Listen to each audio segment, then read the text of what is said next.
Beutler.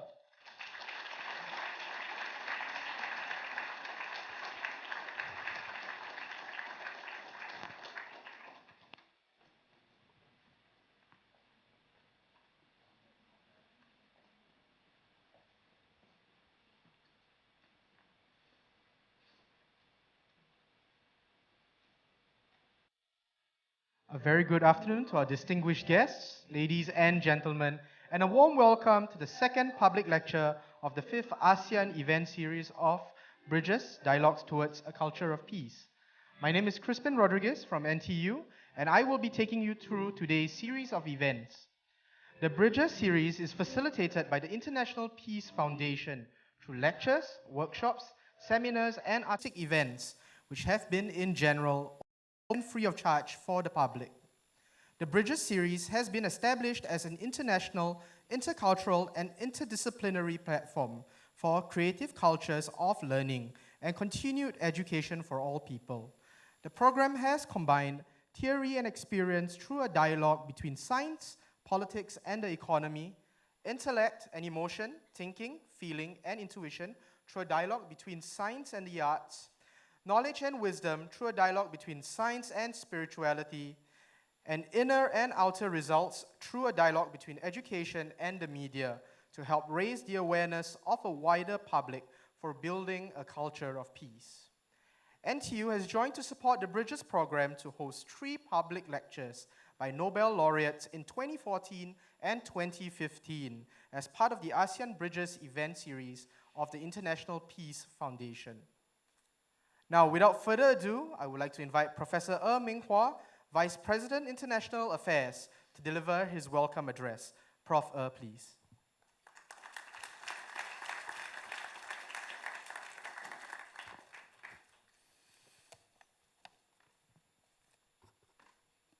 Professor Bruce Beutler, 2011 Nobel Laureate for Medicine and Director of the Center for the Genetics of Host Defense at the University of Texas Southwestern Medical Center, United States of America. His Excellency Håkan Juholt, Ambassador of Sweden, Mr. Uwe Morawetz, Chairman, International Peace Foundation, distinguished guests, colleagues, students, ladies and gentlemen. A very good afternoon and welcome to Nanyang Technological University, NTU. We are delighted to have you here for the second public lecture organized by NTU for the 5th ASEAN Bridges event series. Thank you all for coming. We are also proud to be the first of the 3 hosts in Singapore to officially open this series in Singapore on 1st October last year. Focusing on the theme, Dialogues Towards a Culture of Peace, these events are aimed at building bridges through Nobel laureates visiting local universities, research agencies, and other institutions in Southeast Asia. The aim is to establish long-term partnerships in scientific research and education, which form a basis for better cooperation and advancement in the region. On behalf of NTU, I would like to thank His Serene Highness Prince Alfred of Liechtenstein, Chairman of the IPF Advisory Board, and Mr. Uwe Morawetz, IPF Founding Chairman, for bringing this meaningful series to Singapore.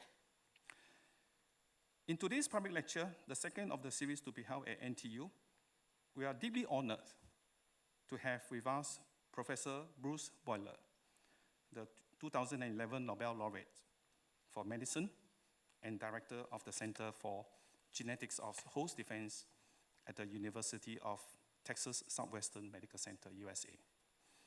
He'll be delivering his keynote lecture titled The Global Struggle Against Infectious Disease. This topic is very timely and apt for the Bridges series, given the prevalence of many deadly infectious diseases, such as the Ebola epidemic that has already claimed more than 8,000 lives, especially around the Western African region.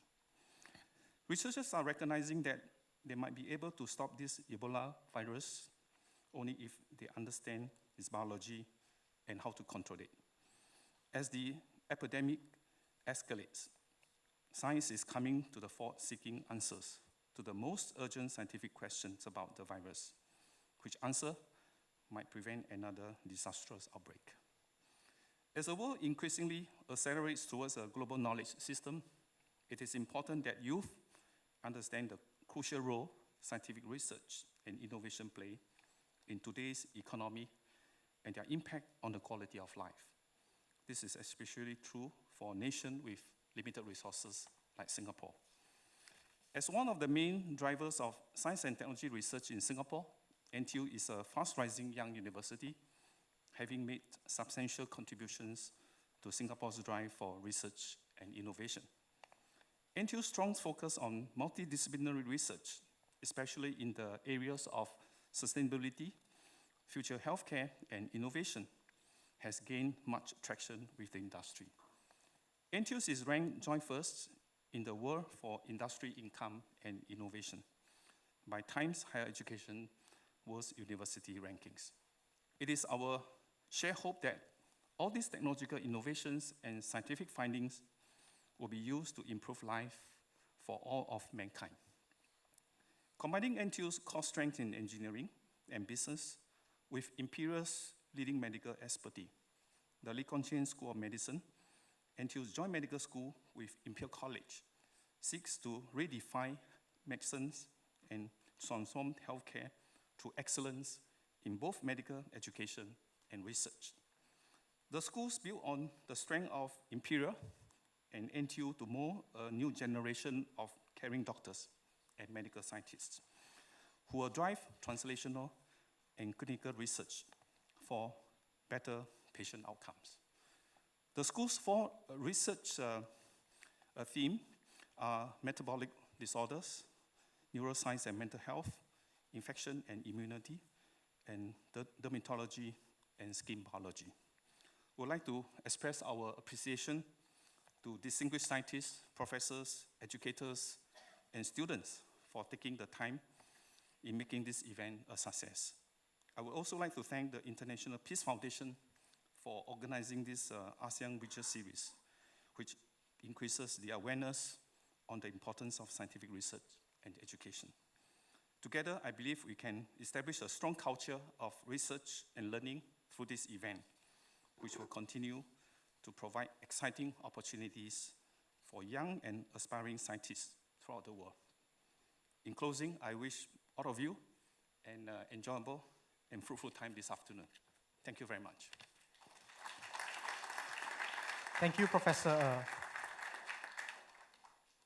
We would now like to invite Mr. Uwe Morawetz, Chairman, IPF, on stage for his address. Mr. Morawetz, please. Yeah, welcome to the 5th ASEAN event series, Bridges, Dialogues Towards a Culture of Peace. Bridges is facilitated by the International Peace Foundation, a non-political and non-religious foundation based in Vienna under the patronage of 21 Nobel Peace Prize laureates. The events are hosted in cooperation with various local partners, including some of the country's major universities, and I would like to thank Nanyang Technological University for hosting our event today.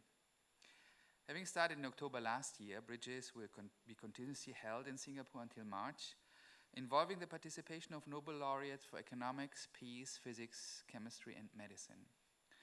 The 5th ASEAN series of Bridges follows the series of 500 Bridges events, which the International Peace Foundation has already hosted in Thailand, the Philippines, Malaysia, Cambodia, and Vietnam since 2003, as an independent contribution to the Decade for Culture of Peace and Nonviolence, initiated and promoted by the United Nations General Assembly.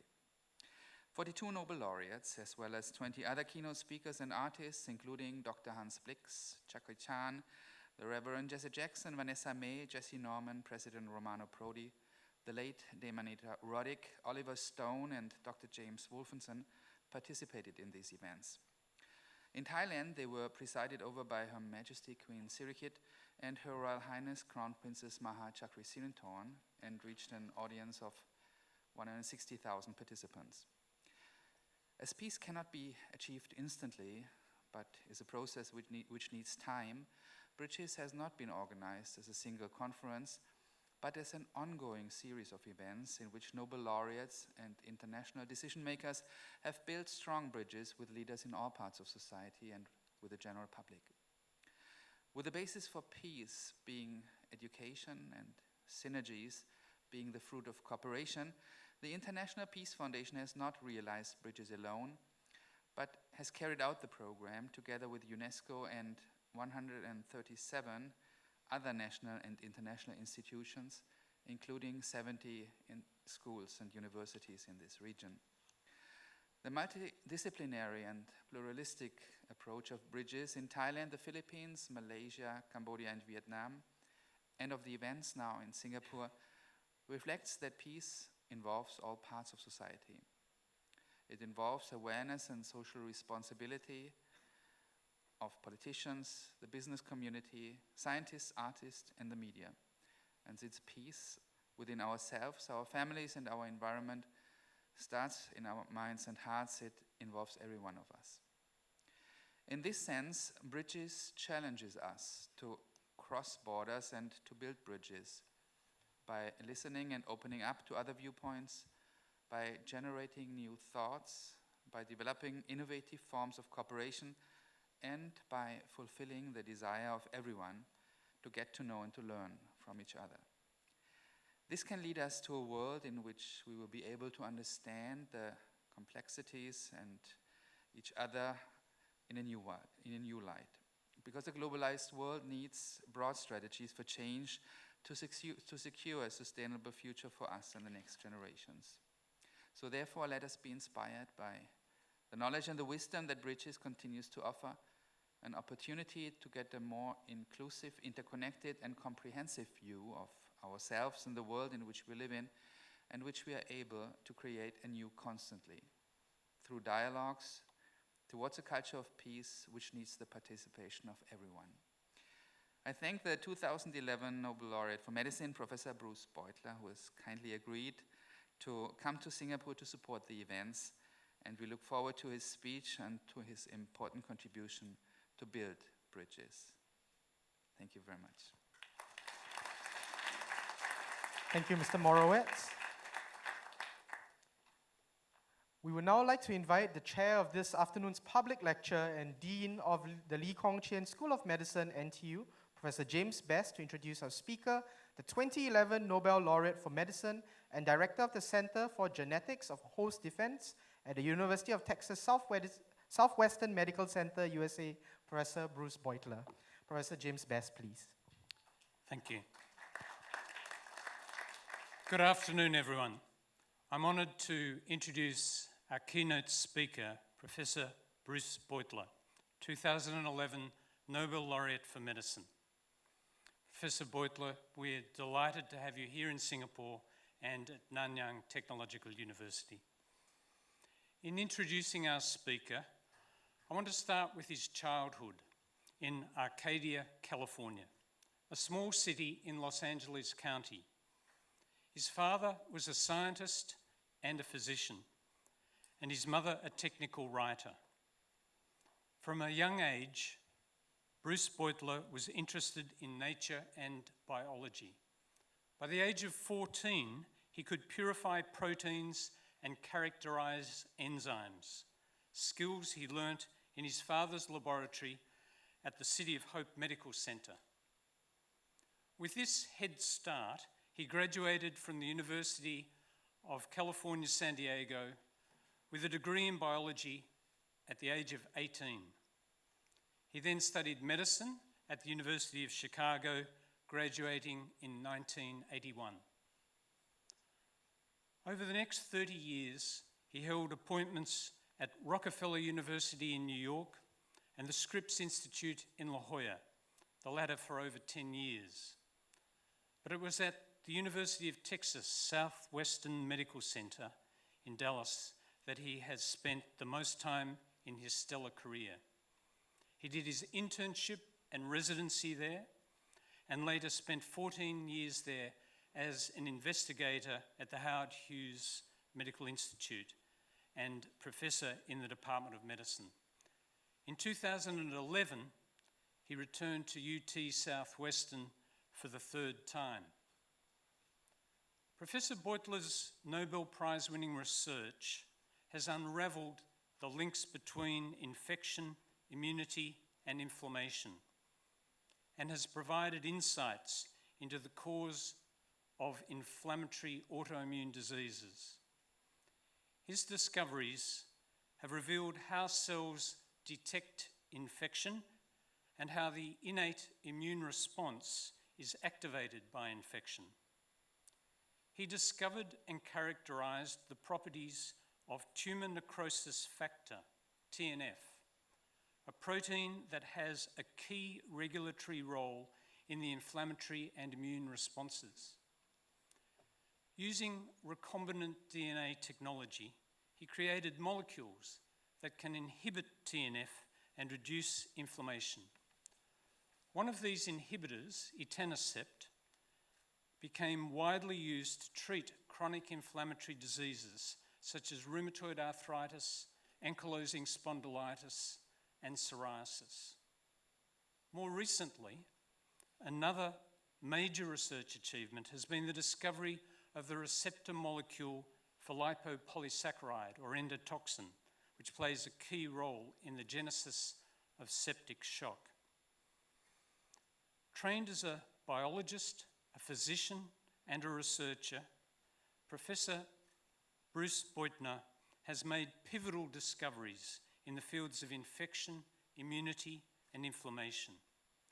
His breakthrough findings have led to new classes of therapies that have alleviated the suffering of many, many people with diseases that cause tissue damage through inflammation.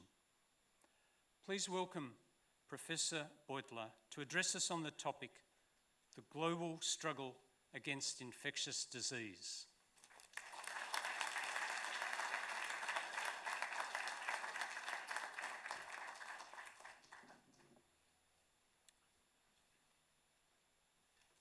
Well, thank you very much, Professor Best. I'm waiting for the screen to go on here, so it might be just a moment before I can begin.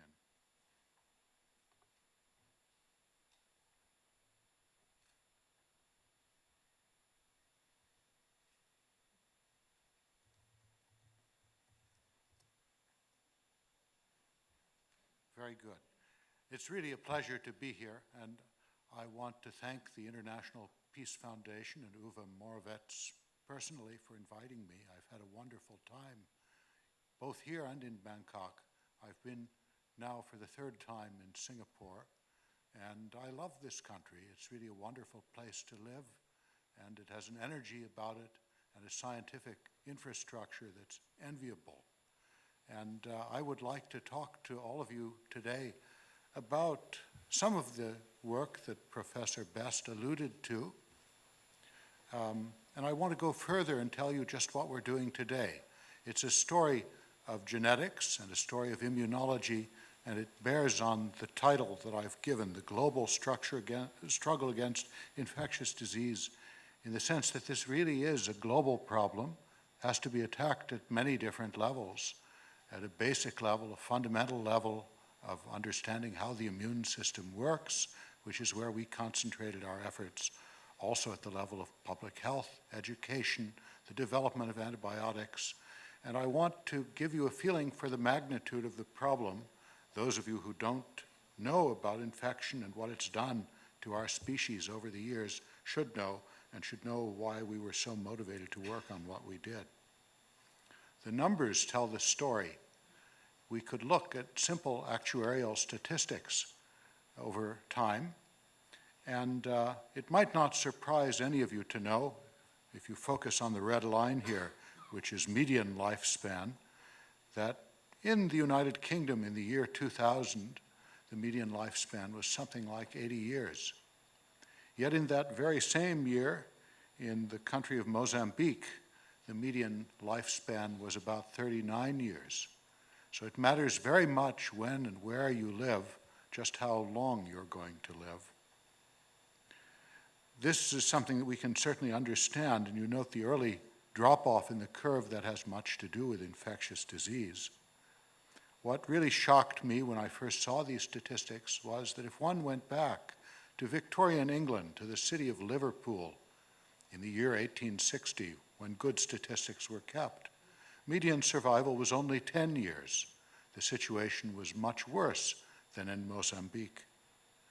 Another surprise is that if one goes back further in European history to the city of Breslau in 1690, or even, based on archaeological records, to Neolithic times or Paleolithic times, things didn't really get a whole lot worse.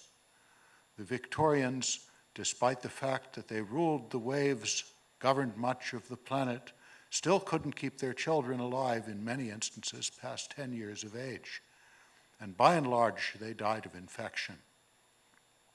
Now, I want you to think about something as you look at these curves. There's been about an 8-fold increase in median longevity since the year 1860. And this didn't come about because people evolved a better immune system. It came about because the human intellect at some certain point reached a critical mass, collectively speaking. Techniques were found to live in a way that permitted longer survival, freedom from disease. Vaccination was widely introduced as a technique, first for smallpox, then for other diseases. Eventually, we even learned how to make sophisticated antibiotics, which give us even greater protection. It's not mere semantics to say that the human brain has become the ultimate immune organ. True, we couldn't live without an immune system and only by our wits alone, but neither do we do very well without using our wits. Infections were known from antiquity for their inflammatory and transmissible character, and it's safe to say, particularly as they attack people at a young time in their lives, that infections have stolen more years of human life than any other cause. If you consider just the one disease, smallpox, it's widely estimated that as it ran its course over its 10 to 12,000 years of existence, it killed about 1 billion people. Much more than famine, much more than war. It was infection that kept human societies from developing. Even in the 20th century, when very good statistics were kept, it's been estimated that perhaps as many as 500 million people died during that one century alone, and fortunately this has been eradicated, but just imagine if it hadn't been. Looking across the entire planet, we see huge disparities then in how people deal with infection, but the total statistic is that about 1/4 of all people born will die of infection as things stand now. 14.9 million deaths per year. That was a statistic compiled in the year 2010. So obviously this is an enormous problem. We could do far, far better. Infectious diseases, as we've seen many, many times, not only recently, don't respect international boundaries, and the problem truly is a global one. One might wonder what all of this has done to our species. As I said, it's mainly young people who die of infection, or disproportionately they do so. And therefore, this is the greatest selective pressure with which Homo sapiens has had to contend. We know that the selective pressure of infection brought the immune system into existence. And what's happened recently in the course of human history is really only very minor. The battle with microbes has gone on for 1 billion years or more. And people have begun to wonder in recent decades how the immune system evolved. There's a general consensus in the field that small molecules, some of them really small molecules, others small peptides, and antibiotics probably were the earliest agents that microbes used to combat one another. And small eukaryotic organisms like fungi used them to combat bacteria. But it's expensive, metabolically speaking, to maintain that kind of a system constitutively, and therefore rather early on, sensing systems evolved and signaling components followed soon after to permit regulation of the production of these antimicrobials. We know too that as organisms became multicellular and specialized, there were cells that became dedicated to the destruction of microbes, wandering phagocytic cells that had the potential to destroy them. And this was the basis of innate immunity, which persists in some parts in that form to this very day. We know that the components of the sensing and signaling system began close to 1 billion years ago because they plainly antedated the split between plant and animal life. We see that evidence today in the kinds of receptors that exist in plants and animals. On the left, you see toll-like receptors, one particular pair of TLRs, the TLR26 heterodimer.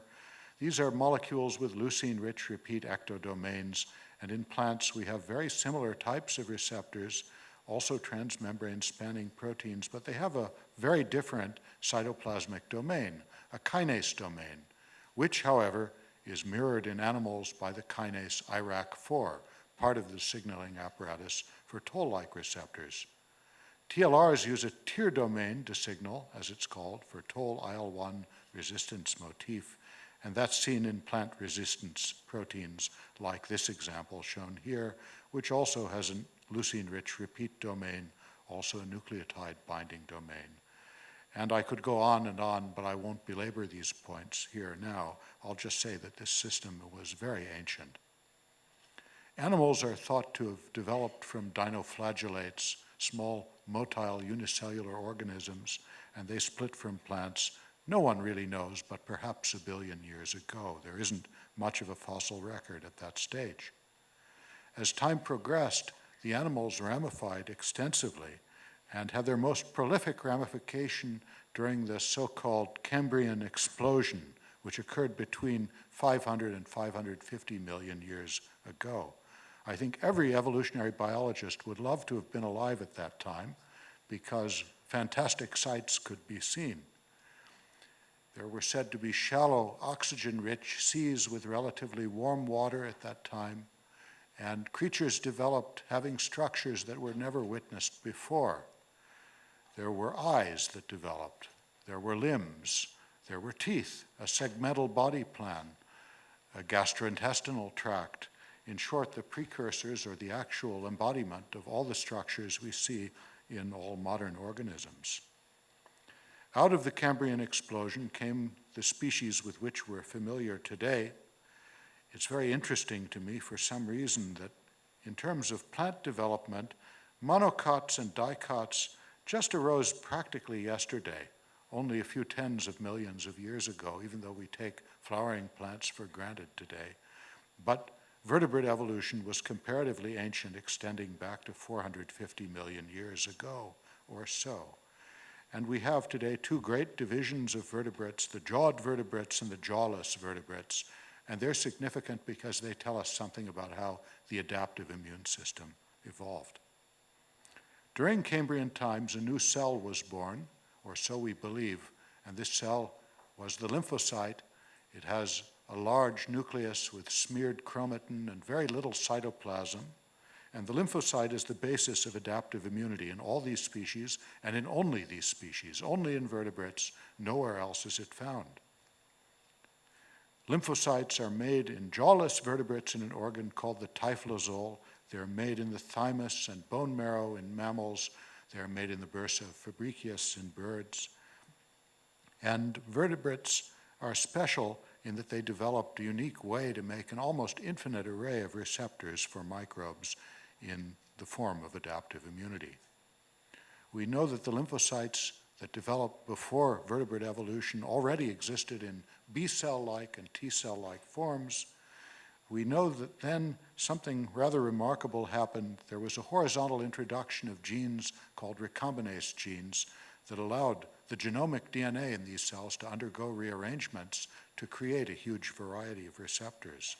But the recombinase genes in the jawless vertebrates acted on leucine-rich repeat proteins, similar to toll-like receptors, and made a hugely diverse kind of specialized antibody. In the jawed vertebrates, the same system operated on immunoglobulin-type repeat proteins, and so it made antibodies and T-cell receptors. We can say that adaptive immunity evolved twice independently. That's something quite remarkable, and it was the discovery of Max Cooper and Zeev Panzer a bit over a decade ago now. So the legacy of the pressure of infectious disease is immunity. We developed an immune system or we wouldn't be here to talk about it. And having an immune system is dangerous. One legacy of immunity itself is autoimmunity. About 14% of us, it's estimated, will develop an autoimmune disease of some kind, be it rheumatoid arthritis, type 1 diabetes, systemic lupus erythematosus, or many other diseases that are known to be caused by autoreactivity. And there are autoinflammatory diseases like NOMID, like cold-induced autoinflammatory disease, or one might say like gout. This is necessary to have an immune system, to have any of these things. Some of them are caused more by adaptive immune reactions, some more by innate. People have begun to think of inflammation as being involved not only in those diseases, but in more subtle problems as well. Atherosclerotic disease, for example, where mononuclear cells migrate to plaque and have a large share in creating plaque and in causing ruptures of plaque. Even chronic degenerative diseases of the nervous system, like Alzheimer's disease, have an inflammatory component. So if you look very broadly, you might say that much of what ails us is caused by immunity and ultimately by the pressure of infection. All immune systems, whether we're talking about innate immunity or adaptive immunity, have to do three things. They have to recognize non-self, they have to tolerate self, and they have to be capable of killing or at least containing microbes. By the 1980s, a lot had been understood about how the adaptive immune system did that. I just told you about the generation of receptor diversity. There were known mechanisms of tolerance on the part of lymphocytes, clonal elimination of autoreactive cells, but much less was known with regard to the receptors of the innate immune system. Rather surprisingly, much was known about the kinds of microbial molecules that would activate innate immunity. There were lipopeptides, there were nucleic acids that could cause inflammatory responses. This was well known. Flagellin could do it. And probably the most prominent of all the innate immune activators was a molecule called endotoxin, or later lipopolysaccharide. Endotoxin was named by Richard Pfeiffer, who was a student of Robert Koch around the year 1890. He observed that you could take heat-killed cholera vibrio, inject them into guinea pigs, and that would cause the guinea pigs to undergo a vasomotor collapse and die with a shock-like syndrome, looking a lot like they had a real infection, but in fact he couldn't retrieve any living organisms from the peritoneal cavity. So he believed there was something toxic about these microbes, and to distinguish it from the known exotoxins of the time, he called the substance endotoxin. We can just fast forward a few decades to the time when electron microscopy became possible, and it became appreciated that endotoxin, or lipopolysaccharide that Pfeiffer had discovered, was represented on the surface of microbes. It was a structural component of the outer leaflet, of the outer membrane. And by the 1970s, the structures of several endotoxins had been solved, the polysaccharide chains taken apart, the lipid A moiety, shown at the bottom, was known to be the toxic part of the molecule. And by the 1980s, lipid A's were actually synthesized entirely artificially. They were shown to do what Pfeiffer had seen about 90 years earlier. We might draw an endotoxin about like this, although they're quite variable in structure with regard to the length of the acyl chains and the side linkages of acyl chains, and they have variable toxicity. Richard Pfeiffer is a pretty obscure name today. However, in his time, he was very well known, and he was nominated 33 times to receive the Nobel Prize in Physiology or Medicine. In fact, you can find out about these things because there's an embargo of 50 years, and if you want to know what the Nobel Committee talked about and why they decided what they did, all you have to do is wait 50 years after the event, and then you can look it all up and read about it. Why was he so famous, and why was he nominated 33 times to win the Nobel Prize. It was because what he discovered was very important. Hundreds of people die of gram-negative septic shock every day, even today. This is what septic shock looks like. There's uncontrollable bleeding into the dermis, a fall in blood pressure, stiffening of the lungs, injury to the kidneys, the liver, other organs. And it's a fairly dreadful condition when it progresses to this stage. This is mainly caused by endotoxin poisoning. Beyond that, we know very well now that endotoxic shock is a severe systemic form of inflammation. And in those days, and even until very recently, the point of origin of all inflammation was just not understood. And to find a single molecule that could cause it, that was very important. But 100 years went by, and no one could find the endotoxin receptor. It was the key to understanding how the host becomes aware of infections, and finding it required a way to quantitate its effects. My own serious involvement with the endotoxin story came when I was a postdoctoral fellow in the Cerami lab at Rockefeller University, where there was an interest in wasting in chronic disease. This cow is infected with trypanosomiasis, with T. brucei, and you can see it's severely wasted, as many animals get wasted when they have chronic infections, as humans do with cancer or tuberculosis. And it seemed very probable that this was caused by an immune reaction because the cow has only a few grams of parasite in its whole body, and it was not conceivable that there could be a competitive interaction stealing energy reserves of the host. Instead, a model was put forth that it must be factors made by the trypanosome that interact with cells of the innate immune system, specifically with macrophages, and they must in turn produce some kind of factor that causes diversion of energy storage molecules away from storage tissues. I began looking at this model, and variants of it would hold that molecules made by tumors might do the same thing, also endotoxin might, and there could be autonomous production of a molecule which we had come to call cachectin as well.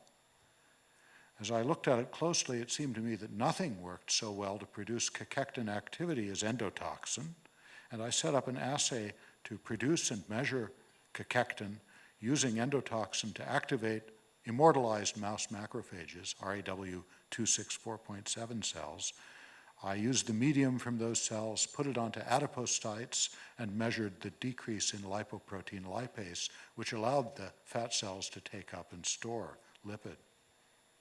Using that assay, I purified cachectin to homogeneity, but it wasn't long, perhaps a month or so, until I saw that mouse cachectin was strongly homologous to human tumor necrosis factor, which had been isolated contemporaneously by workers at Genentech.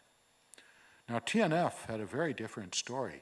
This was an LPS-induced macrophage factor that could kill tumor cells and cause hemorrhagic necrosis of tumors. In fact, LPS was well known to do that.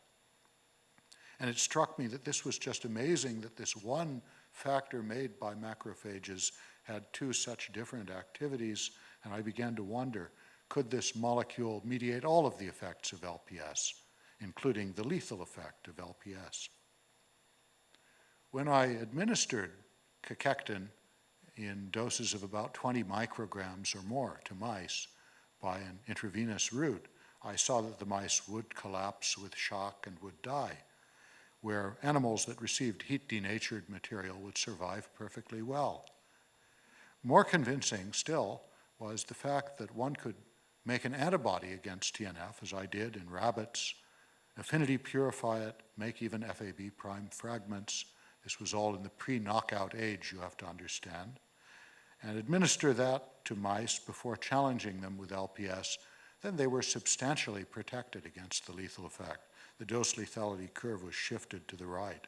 So it seemed that TNF was at least a major mediator of endotoxin effect.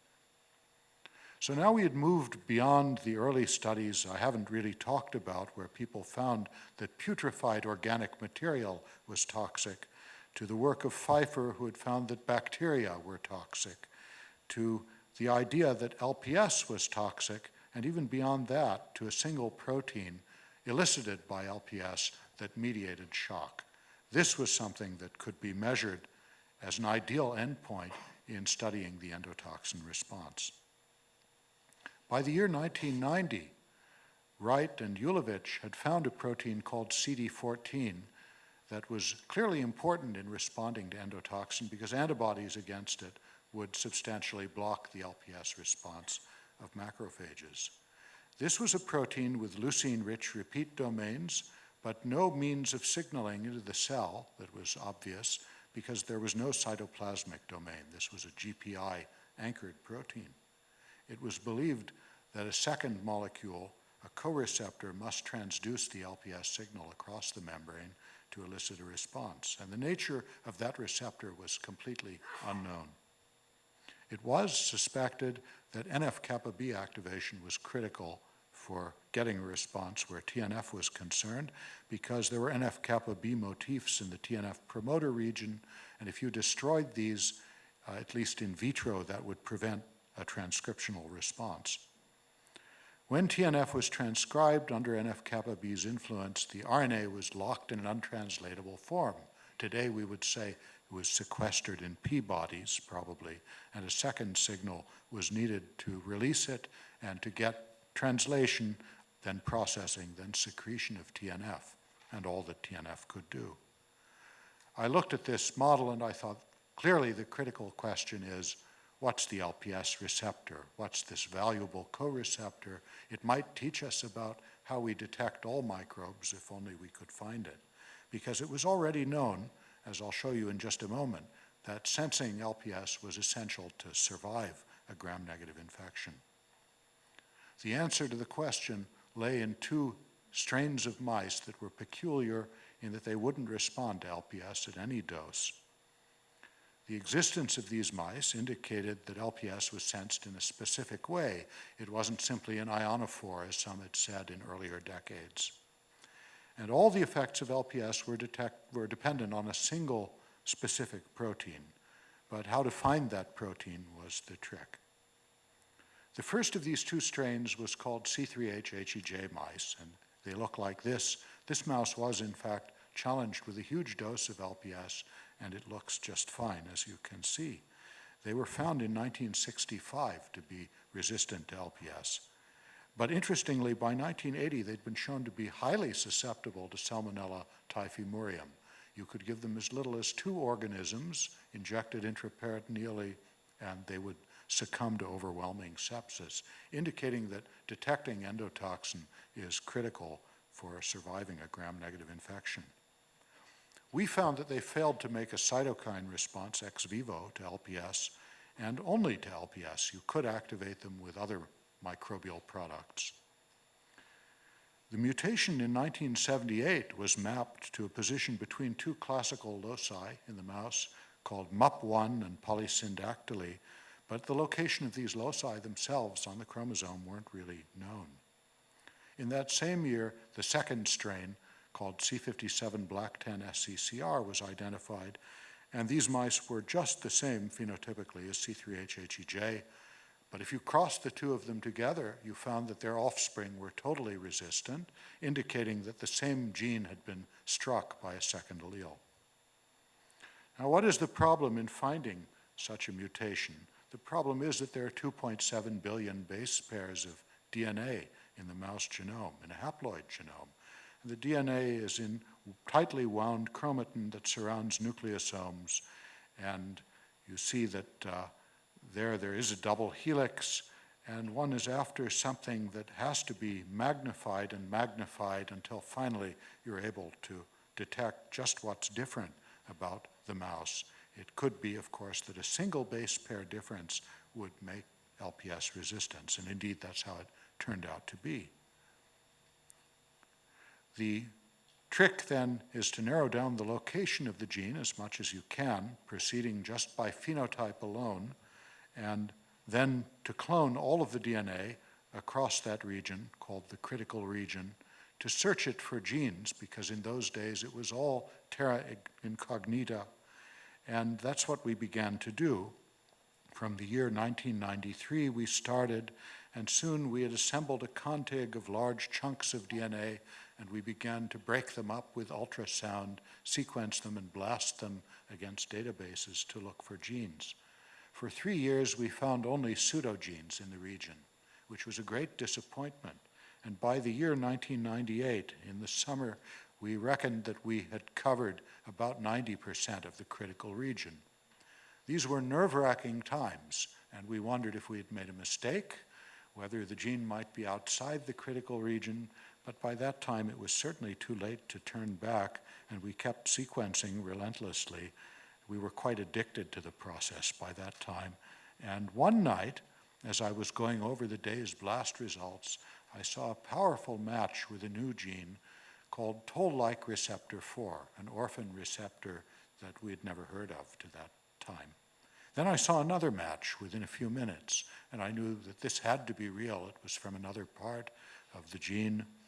And I was extremely excited as I began to look at what the gene encoded, because I knew that this practically had to be our quarry, not least because we had run out of things to sequence. We'd covered 90% of the critical region. There was hardly any room for any more genes to be there.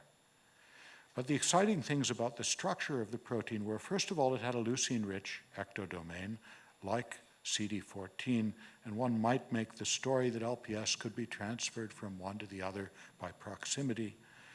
On the cytoplasmic side, there was a strong resemblance that we saw immediately between TLR4 and the interleukin-1 receptor. And interleukin-1 had long been known to activate NF-kappa B, so it made sense that this might be a variant of that cytokine receptor, and it could activate an innate immune response. But there was also another very compelling reason to think that this was the right gene. 2 years earlier, Jules Hoffman and his colleagues had been studying a developmentally important cascade in the fruit fly, the Toll signaling pathway. Toll is needed for differentiation of dorsal and ventral structures in the fly embryo, and Hoffman had found that in adult flies, 2 of the proteins in the signaling pathway, Spätzle and Toll, a ligand and a receptor, were necessary for the fly to deal with fungal infection. And so here we had a very parallel story to the mouse, where mutation in our gene of interest would cause susceptibility to gram-negative infection.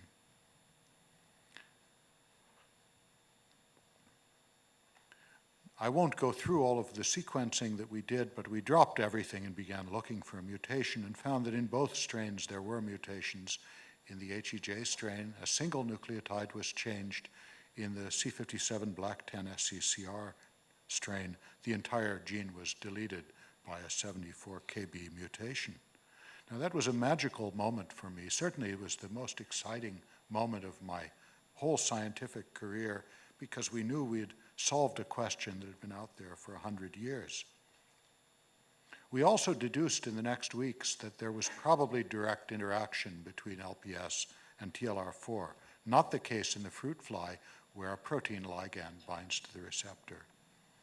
It was later established by others that there's still another protein in the complex called MD2, a small secreted protein that tightly binds to TLR4. And we had to wait 10 years to see the crystal structure of this molecule, which was solved by Gio Li and his colleagues in Seoul. This is what the complex looks like. Today we know it's a protein with the TLR molecule shown in cyan, and in magenta, the MD2 component of the receptor. And you see endotoxin there engaged in the complex. And it's through this complex, by reason of a conformational change, that the whole lethal signal of LPS is transduced. As little as 100 nanograms of the complex brings about all the changes that you see in the mouse with the lethal administration of LPS. Years went by and other TLRs were found which would engage other microbial products, one of them lipopeptides, another of them flagellin, another double-stranded RNA, another single-stranded RNA, another single-stranded DNA, and many of the structures have been solved, and in all cases something similar occurs. Conformational change is elicited, adapter proteins are recruited, and a signal for activation of many transcription factors, including NF-kappa B moves forward. On that very first night, though, we saw something else pretty remarkable. We found that the tear domain was the most conserved part of this molecule. I told you the story about mammals and about flies. It shocked me that even plants used the tear domain to combat disease. And at the top in green, you see a lot of such genes. One of them is circled.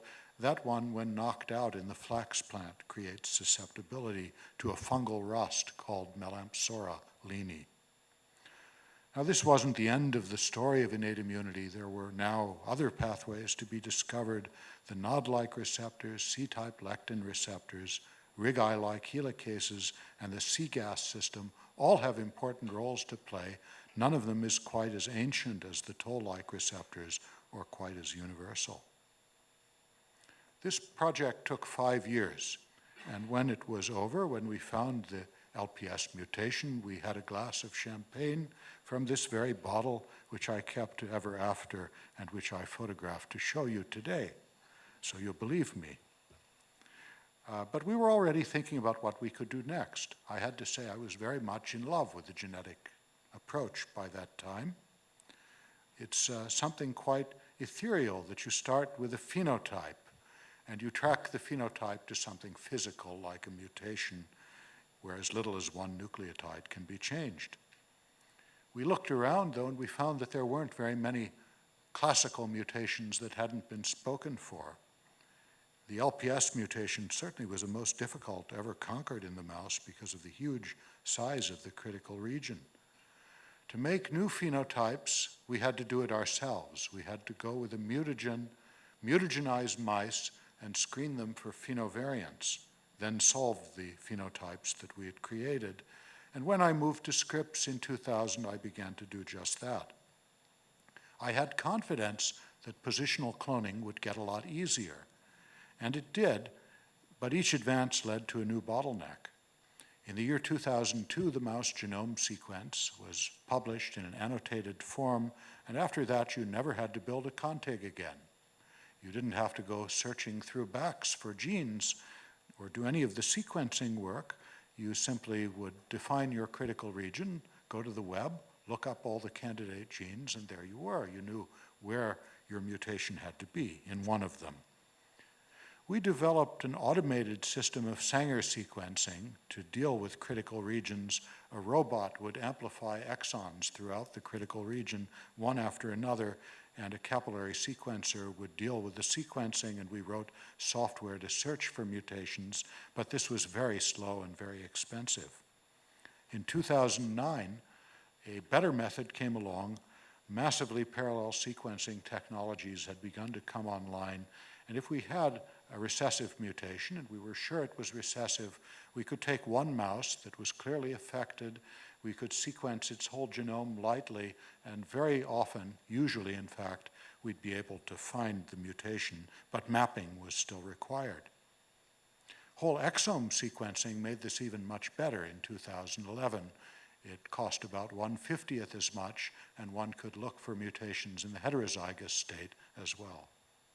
But for all that, it still took years to solve a mutation. It was necessary to spend time mapping the mutation, but at least many mutations could be looked at the same time, not just one occupying the attentions of the entire lab. ENU mutagenesis was something we have pursued aggressively, and it works this way. You give ENU to male mice, they undergo a period of transient sterility. Thereafter, their spermatogonia are peppered with mutations, and about 60 to 70 coding changes are induced in every sperm that's transmitted to a G1 progenitor. These mice are inbred through 2 generations, and it's in the G3 generation that you begin looking for mutations because that generation could be homozygous for mutations. And you see a lot of strange-looking mice when you do this. Just a few of them are shown here. These are things we love to look at, and we couldn't bear not to solve all of these. We certainly did eventually. But you can imagine that things are going wrong with the immune system as well, and that you have to identify in screening. We created and solved hundreds of phenotypes between 2000 and 2014, and some were in the area of TLR signaling, some elsewhere. Where TLR signaling was concerned, we saw that there were adapter proteins, co-receptors, kinases, chaperones, transcription factors, many other kinds of proteins, some of which we don't even understand to this day how they participate in TLR signaling. In all these cases, we mainly took TNF production as the endpoint of TLR signaling. And in this slide, you see in every box one or more little designations in red. Each of those is one of our mutations. And we found in all 34 mutations in 20 genes that became the buttress for a model of the signaling pathways from the TLRs to activation of TNF. We can draw this a little bit more romantically, we could say. We like to think that we're developing a model of a machine, rather like a pocket watch with lots of components that works as a machine, as this is a machine and as we're machines ourselves. Some of it is fanciful. Not all of the structural information here is true. I've simply juxtaposed some of the molecules, but others are known to aggregate exactly as shown. And looking to the future, one might think that we really do see the chain of events that occurs after activation of any of these receptors. But all this was too slow for us. And by the year 2011, it was clear that the rate-limiting step was in genetic mapping, and we wanted something new. We wanted a really magical approach to positional cloning that rendered it instantaneous. The best way I can phrase this is to say we wanted something akin to Google glasses. Here we might look at a cage full of mice, all of them grandchildren of the same G1 grandfather, and I've made the mutation here rather obvious, but these magical glasses would allow us to actually see which mice were affected, and beyond that, it would tell us immediately, this is a mutation in SOX10, and the mutation has these coordinates, and it causes this protein change in this domain, and here's the structure, and there you are. And the remarkable thing is that this approach is now a reality. We worked on it for about 3 years, and at present in our laboratory, when a phenotype is recorded, the cause is known in about 1 hour, or we reject the phenotype as non-genetic. And this applies to all phenotypes, whether they're visible or immunologic, qualitative or quantitative. The cost is independent of the number of mutations in the pedigree. Importantly, we don't need 100% penetrance to map the mutation and find it. And our new approach also permits a simultaneous estimate of how much saturation we've accomplished, how much of the genome we've destroyed, and therefore how many genes there are that serve the function we're studying. We can also exonerate genes and say we know positively that this gene is not important for the biological process of interest. This approach is based on the premise that if one knows all of the mutations up front and genotypes all of the mice up front, then you can find the mutation instantly. And so here's how it works. We mutagenize the mice as before. Often we combine two pedigrees, breeding a G0 to a G0 prime female that carries mutations already to get a G1, and then we whole exome sequence the G1. We do about 80 G1s every 2 weeks on our Illumina machine. Having done thousands of exomes, we know that the mean number of mutations in the G1 is 63. That's the number of mutations that change coding sense, non-synonymous mutations. With the two pedigrees combined, it's about 93, which is a very heavy burden of mutations, interferes with fertility to get G3 mice, and usually we don't use that method anymore. If the number of mutations is greater than 30, we move forward with that mouse. We order an AmpliSeq panel that lets us targeted amplify all of the mutations in the pedigree, all in one reaction vessel per mouse, barcoding each mouse. And at that point, we go forward and we've made G2 and G3 animals, and we genotype them all at all those sites that have been mutated. And only then are they distributed for screening. 135 endpoints of immunological function are studied in this screening pipeline, Every mouse is passed through all of the screens up to this point, and then they're split into two different lines, and immunologic screens are done up to there, and then the mice are passed on for neurobehavioral screening in other labs at UT Southwestern. As of February 2nd, which is just a couple days ago, we had thoroughly investigated 51,625 mutations that fell into 16,132 genes. And these are not estimates. These are, of course, the exact numbers that we determined by sequencing and genotyping. Those mutations were resident within 22,682 mice that came from 842 pedigrees. It's also worth noting that we had to examine all of those mutations a total of 3.3 million times to test for linkage between any of the phenotypes in the screen and the mutations themselves. We know that very close to 15% of all genes have been mutated to phenovariants and tested in the homozygous state 3 times or more. We've found, using one rather restricted adaptive immune screen, just looking for antibody production, that there are 56 known genes that were detected so far, along with hundreds of genes that were previously unknown. And that's reassuring to me that there's still a great deal to be found. And actually, it would be naive to think otherwise.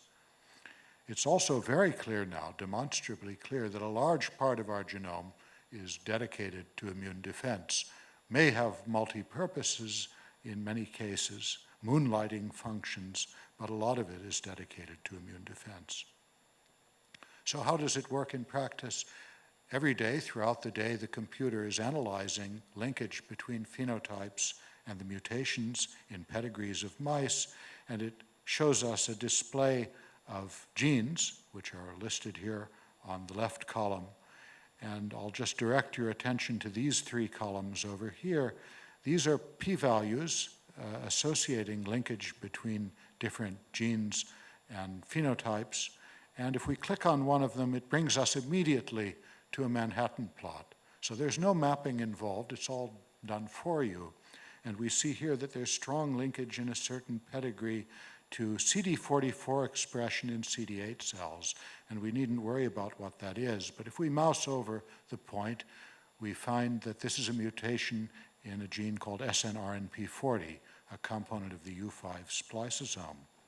We want to know what the mutation is specifically. We left-click. We get a model of the protein made by SMART.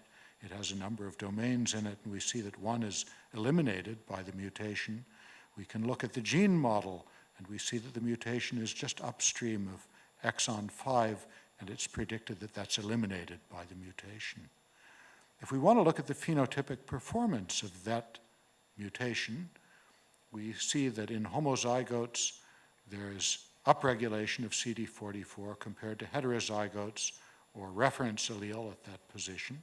And we can look at raw data here. We can also look at normalized data and see more or less the same thing. So we have instant positional assignment of the mutation of the phenotype to that gene. Now, sometimes much higher resolution is achieved if you combine pedigrees. You see, as we're going along, we're going to hit every gene, and already to this point, we've hit many genes repeatedly, more than 16,000. The computer automatically pools pedigrees into super pedigrees when that occurs. Now there are 11,255 genes that have been hit twice or more and are in super pedigrees. And with multiple alleles, you get growing confidence of a real association. You don't, in some cases, even need to knock the gene out to validate. This gene, SNRNP40, was also flagged in a super pedigree. It was transmitted independently into 13 different pedigrees, and there were 3 other alleles of it. And if we look at a super pedigree, we see it looks rather different, like that. Here we find that in all those pedigrees together, there are hundreds of mutations, but only one of them, SNRNP40, has been given a linkage assignment, even though others were found in multiple pedigrees too. The super pedigree allele performance distribution is like this. You see again there's extremely highly significant deviation, in this case of the CD8 count in these mice, but there's overlap between heterozygotes and homozygotes. If we had tried to map this the old-fashioned way with a qualitative affected, non-affected endpoint, we would not have been able to do it. But it's perfectly obvious that that's the causative gene. So in the old days, 5 years to find one mutation, now about 1 hour. Only one phenotype could be solved in the 5 years. Now, typically we find 1 to 2 causal mutations per day. We're limited now only by the rate at which we can mutagenize mice and screen them, and we can project the destruction of the majority of genes and the assessment of their phenotypic consequences within about 3 years. Then we'll be able to say we really know the majority of genes required for immunity to operate as it does. Well, what have we achieved at long last in our struggle against infection? We know certainly a lot about how the innate immune system sees microbes. Maybe we can mitigate the inflammatory response while still keeping the infection under control with antibiotics. We ought to be able to diagnose and sometimes treat immune deficiency diseases. Some of them are simply obscure and no one knows what is wrong. Although in the case of the bubble boy shown here, it was known what the defect was. We ought to be able to make better vaccines, knowing the key pathways that lead to innate and then adaptive immune activation. Finally, I remind you of the last point, that one legacy of immunity is autoimmunity. And it should be possible to understand and treat certain autoimmune diseases. SLE is probably the most promising candidate where TLRs are concerned. I didn't do all this work by myself, but in the beginning I had a very small group of people. Betsy Layton, especially Alexander Poltorak, is a hero in this story. Christoph van Uffel and Irina Smirnova all worked with me to find the LPS mutation. Now things are very different. The Nobel Prize changes everything. And there are 62 of us now. These people work together as a tight, very cooperative group. Never heard an unkind word exchanged between any of them. Might have been because I'm in my office, but I think in general they collaborated very well with each other to make this automated system for instant positional cloning.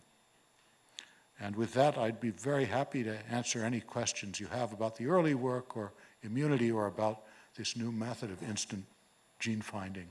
Thanks.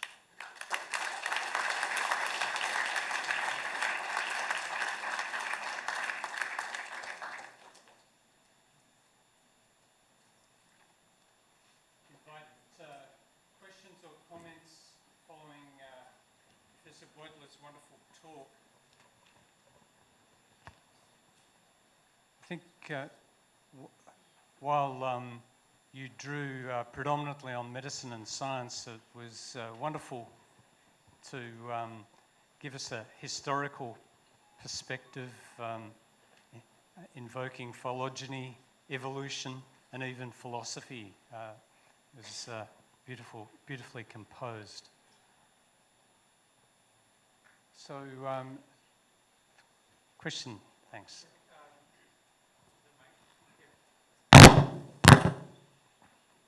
Thanks. My name is Paul Tambai. I'm an infectious disease physician from National University of Singapore. We've known about the pathway of inflammation and severe sepsis for many years. But for a clinician, it's been puzzling why, for the last 20 years, blocking different parts of the pathway. I mean, I was involved in early studies with anti-endotoxin, and now, the drugs that have been targeted, the TLR4 antagonist, Eritaran, they haven't seemed to work. That's right. Do you have any thoughts about that? I've tended to think it was a timing issue, for one thing, and it may be that once the barn door is open and the horse is gone, it's too late, really, to intervene. That's probably part of the problem. We might consider going even a bit further. If you do the Eritaran trial and you get a negative result, then if you're brave enough, you might try blocking MIT88 And IRAK4, for example, there are good drugs that could conceivably do that, because you have to imagine that the microbes are detected in other ways too, in addition to LPS, and merely mitigating LPS signaling might not be enough. Ultimately, we know it works that way, and if it's not too late to intervene, we ought to have some success. So that would be my inclination, would be to go even further.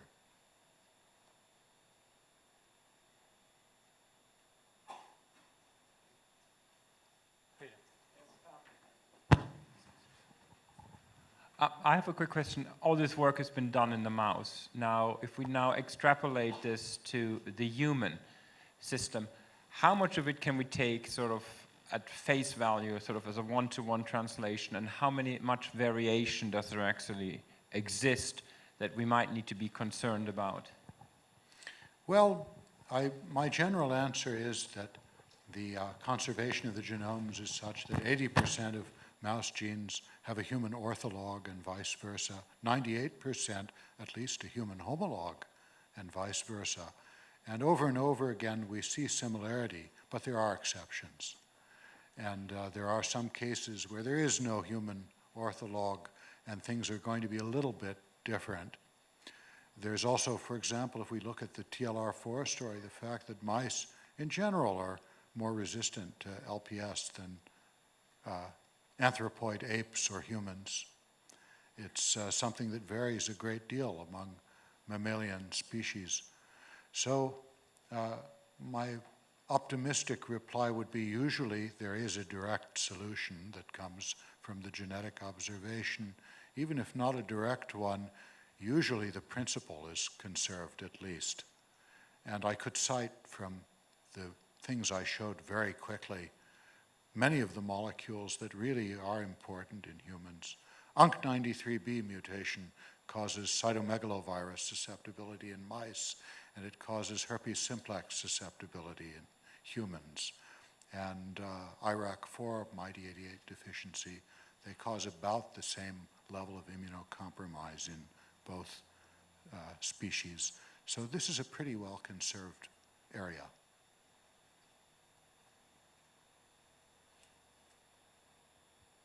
Sorry. Yes.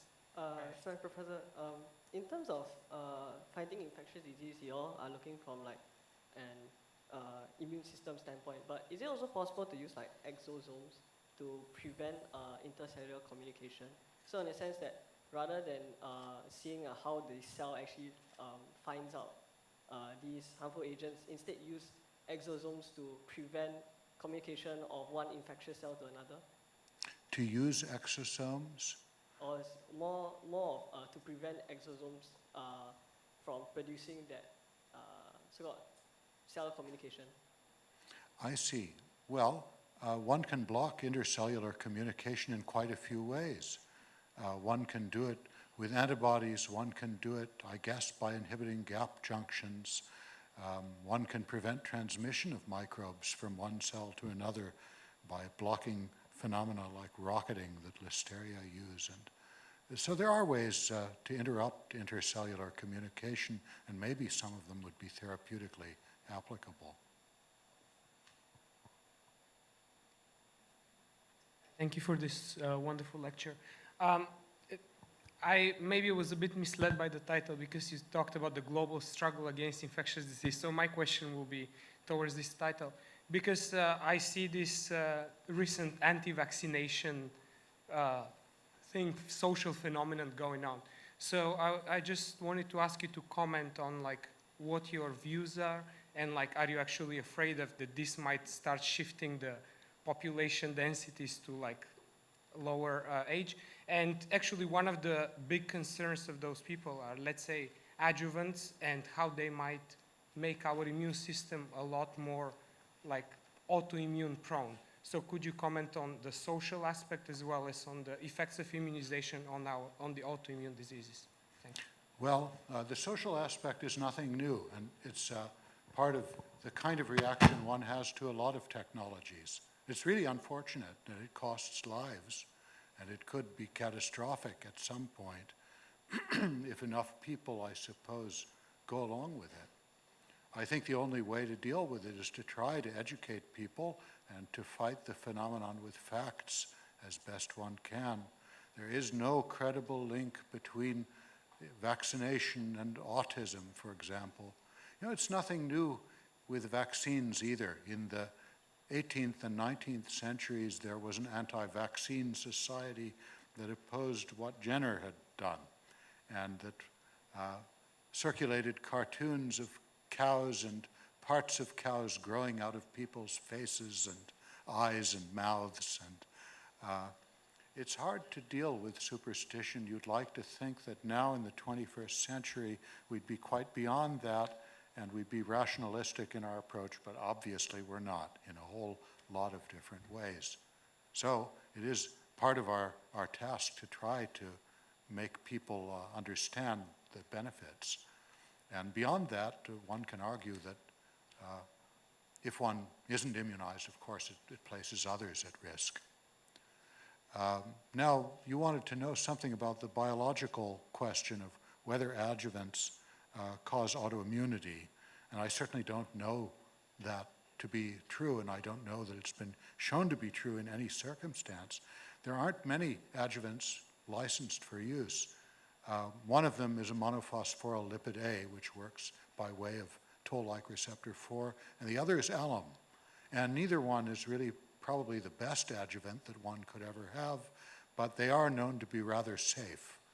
And there's a resistance to approving new adjuvants simply because regulatory bodies are somewhat risk-averse. And if you're talking about giving something to millions of people, you do run a substantial risk that there could be adverse effects. Nonetheless, with the existing adjuvants, no question about it, they do more good than harm.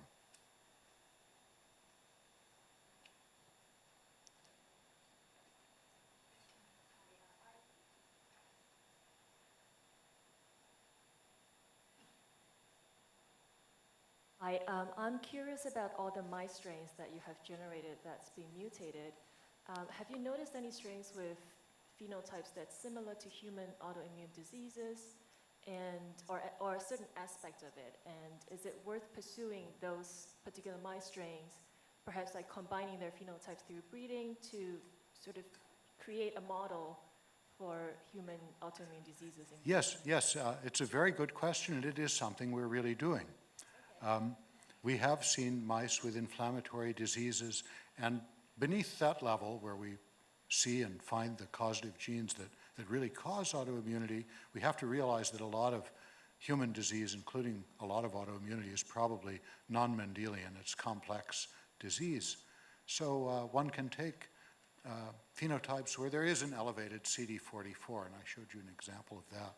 That's a fairly good marker of precocious lymphocyte death with replacement of lymphocytes, or somehow untoward activation of lymphocytes. Either of those will do it. And I rather think that by combining several such mutations, you might get full-blown autoimmunity. So it's a great approach, and one that we thought of too.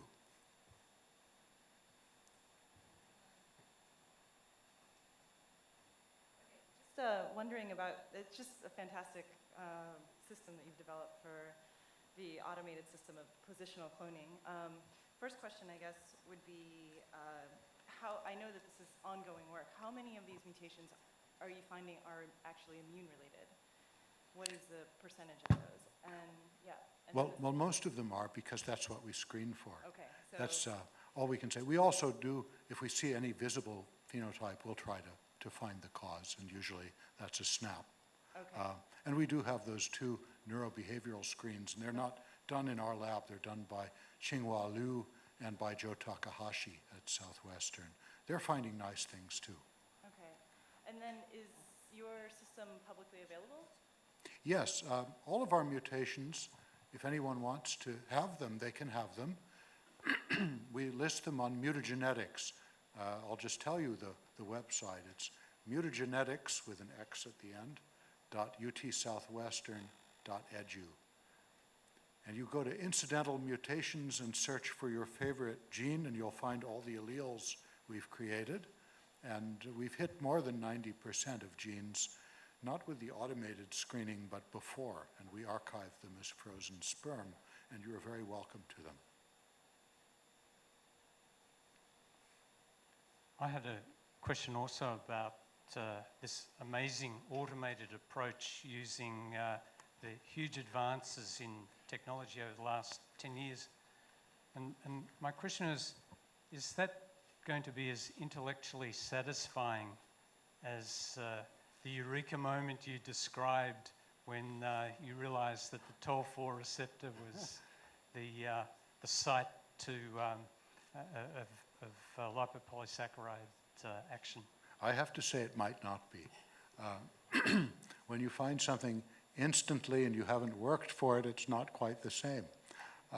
And the students don't realize that, actually. The students and postdocs who've never known anything else, then we look at the computer every morning and then we go back and do our screening and upload again. That's really quite a different experience for them. On the other hand, it is rewarding to find 10, 15, 20 genes and to begin to think about how they might all work together to create a phenomenon. So it's not a worse game, it's just a different one. How would you approach that interaction? Because there are, I mean, outside of the immune world, like diabetes, for example, it's likely the genetic cause likely to be variations in multiple genes and combinations of variations, and that problem has not been solved yet. How are you likely to approach the multiple genetic determinants? Well, one way is by guessing and making synthetic phenotypes, just as we discussed. But there is another module of this program we've written which solves two locus interactions, and that's routinely computed also. So it may surprise you if you're making only 60 mutations in a pedigree that you would get complex disease, but you do. Not in every pedigree, but maybe in 1 out of 10 or 1 out of 20 pedigrees, you find, if it's a large pedigree, that you have to have homozygosity at 2 different loci to see the phenotype. Or you may have additive effects, heterozygosity at one, homozygosity at the other. And this is always picked up as well if you make large enough pedigrees. And I think that says something about the complexity of the interactions and just how many there are. Since there are hundreds of millions of potential interactions, it's not that uncommon that you find them even with 60 or 70 genes in a pedigree. We'll take a couple more questions, one over here and then one up the back. Thank you. Thank you for your excellent talk. You mentioned that you consider the immune system on the model of the machine, or like a pocket watch, and I was wondering if you could explain more why you consider the immune system with that analogy, or with the model of the machine. It just occurred to me, I don't know why I chose a watch specifically, but I think we're all mechanists, all biologists. Are we all biologists in this room? Except His Excellency. I guess many of us are, and we take it as a truism that in a sense we are molecular machines. Of course, it's a weird machine that's distributed and compartmentalized into dozens of different types of cells, intracellular and extracellular molecules spread out all over the body, but it is a machine nonetheless. And I liken it to a watch because I guess that's something everybody can kind of visualize with gears and cogs and knobs.